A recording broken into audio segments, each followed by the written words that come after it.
Proseguono le indagini sul duplice omicidio avvenuto poco prima dell'alba di giovedì nel centro di Naro. Oggi nel piccolo centro dell'Agrigentino sono arrivati gli specialisti dei Vigili del Fuoco per effettuare un sopralluogo nella casa di Maria Russi, 54 anni, la donna trovata carbonizzata all'interno del suo appartamento in Vicolo Avenia.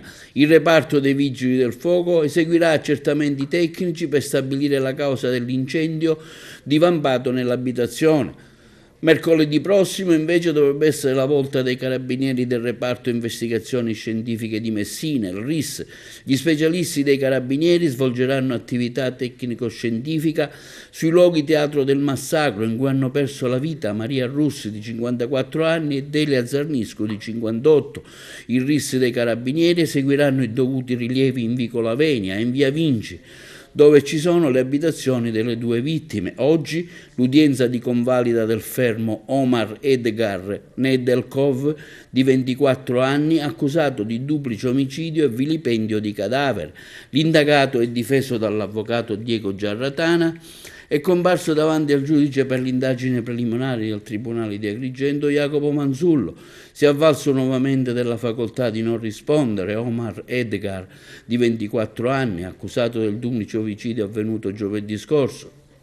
L'udienza si è svolta nel carcere di Gela, dove il 24enne è attualmente detenuto.